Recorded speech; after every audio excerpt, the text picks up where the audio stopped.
Agora você ouve uma palavra de vida com o pastor Érico Rodolfo Bussinger.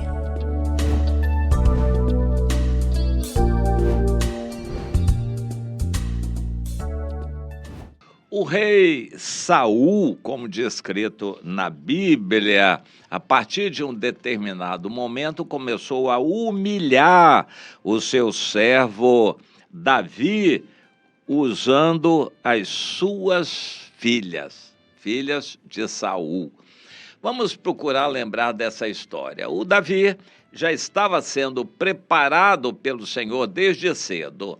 Existe algum mistério sobre a mãe de Davi, como Davi nasceu, mas o fato é que Davi era segregado dos seus outros 7 irmãos e ele foi enviado pelo pai para cuidar de ovelhas. Era um trabalho que não era dos melhores.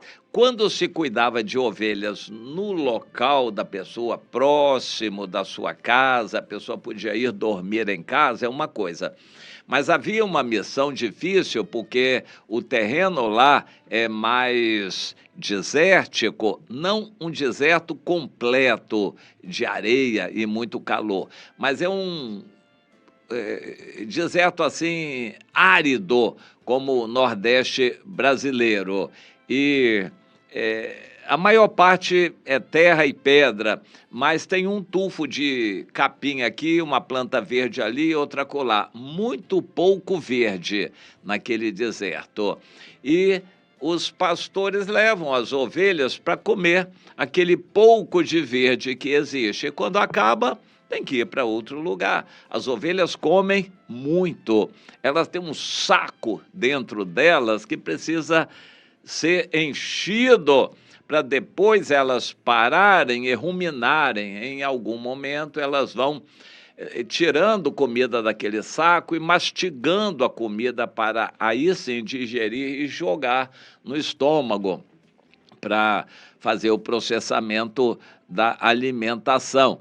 Mas a ovelha tem necessidade de muita comida e não há outra maneira senão sair andando, peregrinando para as ovelhas poderem buscar algo verde em outros lugares. E os pastores têm que ir para distâncias longas para poder achar mais comida para as ovelhas.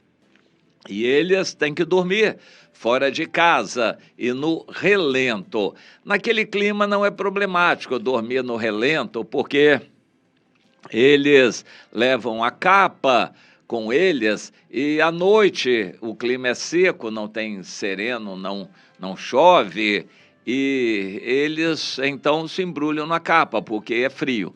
De dia, eles estão debaixo do sol quente e de noite faz frio, mas eles se enrolam na capa e dormem ali. E tinham que dormir próximos às ovelhas para cuidar, para tomar conta, porque também muito animal feroz anda por ali, lobo e leão, querendo pegar as ovelhas. Eles têm que dormir próximos às ovelhas e ficar vigiando para defender as ovelhas. E é assim que eles fazem. E Davi era designado para isto. Provavelmente ele levava mais 1, 2 ou 3 dos ajudantes e desenvolvia a sua vida assim nos desertos. Davi não estudou em escola, não teve muito tempo de conviver com a sociedade do seu tempo, não namorava. Ele estava, assim, cuidando de ovelhas durante a sua adolescência.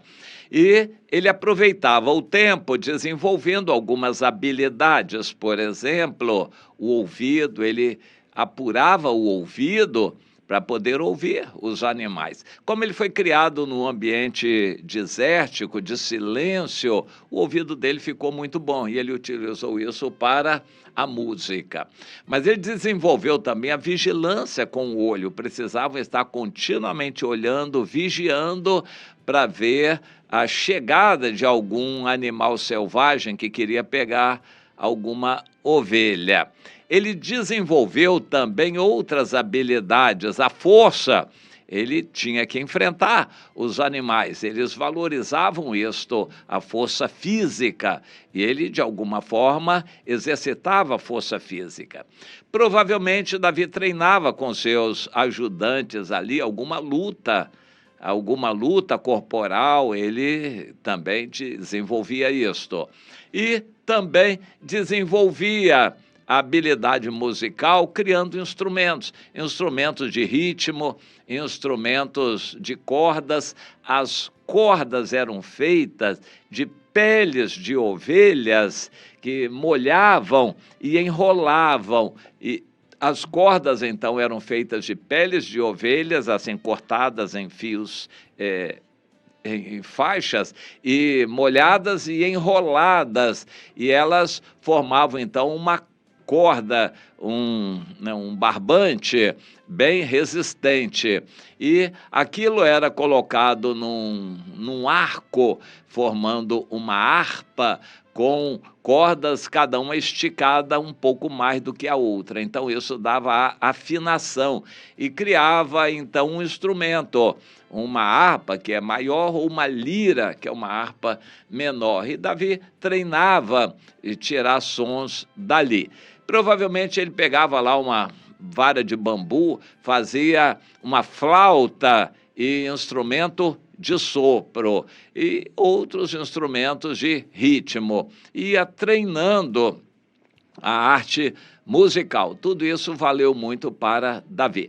Quando apareceu a oportunidade, ele tinha aproximadamente 16 anos de idade, a guerra contra os filisteus motivou que os irmãos dele fossem designados para compor o exército de Saul. E o pai, preocupado com os 4 irmãos que tinham ido à guerra, mandou o Davi verificar como eles estavam e trazer informações.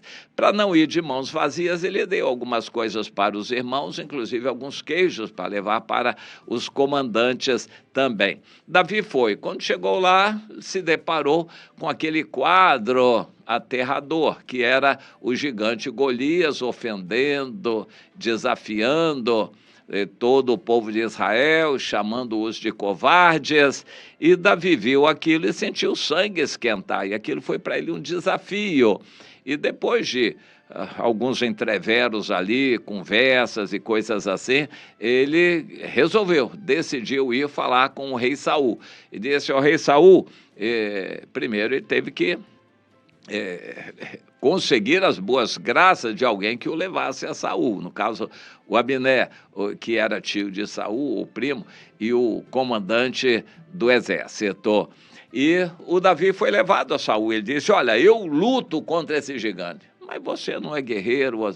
Não, mas eu sou experimentado, eu enfrentei leão, enfrentei urso, eu tenho essa força. Davi teve que se explicar. Mas você e tal, ele convenceu o rei Saul de que era valente, que poderia lutar contra o gigante. Então, o rei Saul, por fim, permitiu. Queria que ele levasse uma armadura, ele disse que não tinha jeito com aquilo, ele ia usar o que ele sabia usar. E foi para lutar contra o gigante.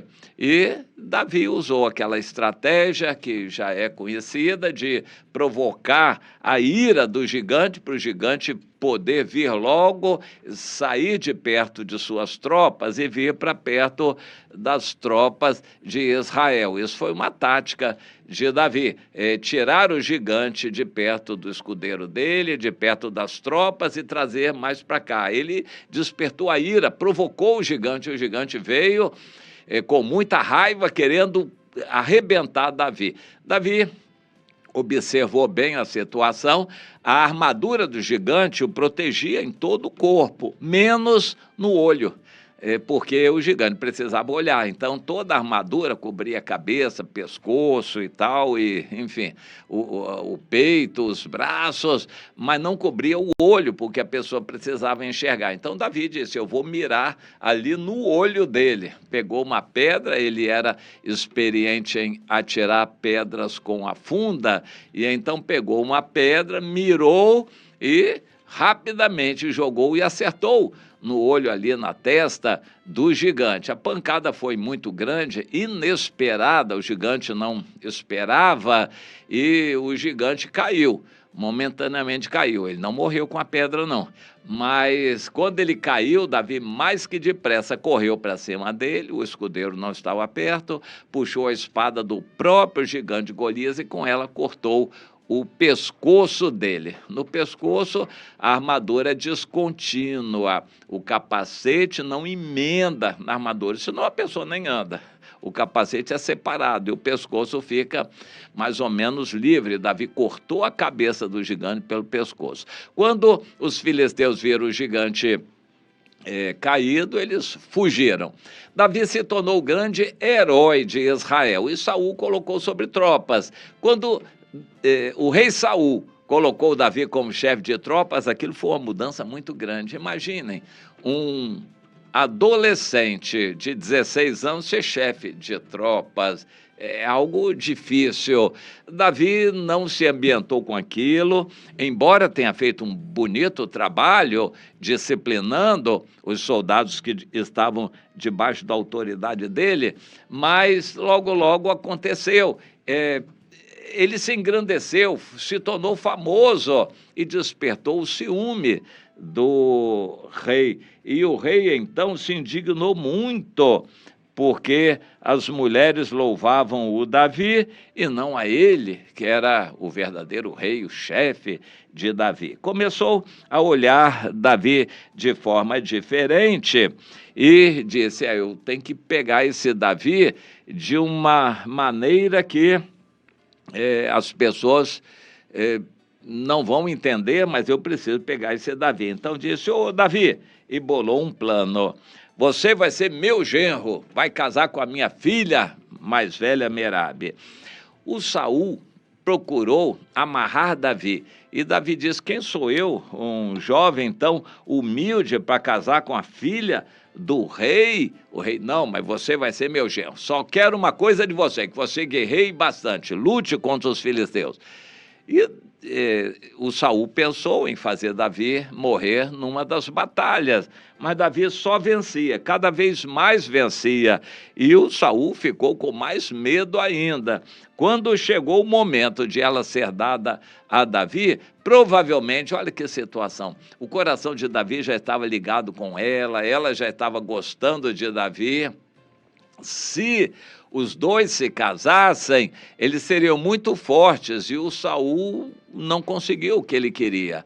E então ele disse, eu vou ter que arranjar um outro jeito. Então disse, não, Davi, ele não falou com Davi, que ele não falava mais com Davi. Ele mandava recados e mandou dizer ao Davi que a Merabe não, porque ela ia casar com outro lá. E se casou com outro cidadão chamado Adriel. E o Saul, e agora? Como é que eu vou fazer Davi morrer? Aí o Davi continuou o seu caminho, certamente com o coração ferido, porque ia casar, gostou da Merabe, mas agora não deu mais para casar com ela, ficou sozinho, deve ter sofrido bastante aquela solidão, mas quando disseram a Saul que a Mical, a outra filha mais nova, gostava de Davi, ele disse, agora vamos pegar com essa daí. Essa aí é mais voluntariosa, é mais agitada, nós podemos conversar com ela e ela pegar Davi numa armadilha. Então, continuou a história, mexendo com o coração de Davi, prometendo dar a outra filha, Mical, por esposa para Davi. Ou seja, mesmo quando Davi estava na boa, como chefe, comandante, importante, novo ainda, jovem, mas muito importante, Satanás tentava Davi com vaidade, Satanás tentava Davi na carne, para a tentação de casar logo, ou seja, Davi foi muito assolado naquela época, até que por fim nada daquilo deu certo e Davi teve que fugir. Já tinha casado com a Mical, mas tinha que deixar a Mical. Foi uma época muito difícil. Eu quero resumir e poder concluir dizendo o seguinte: Deus dirigiu a vida de Davi, mas Davi teve que esperar. O tempo, somente o tempo vai confirmar o que é de Deus. Davi sofreu. As coisas não foram fáceis para ele. Muito sofrimento ele passou na vida dele até que lá no fim ele pudesse se tornar rei de Israel. E Davi foi tentado através do sexo com as filhas de Saul. E depois disso parece que continuou perseguindo Davi em todas as épocas da vida dele, as tentações com o sexo. Isso não se apartou de Davi até o final da sua vida, essa tentação. Até lá no fim com a Abisag, a Sunamita, ele deve ter sofrido. Mas, enfim, Davi sofreu nessa área. É uma área que faz os homens sofrerem.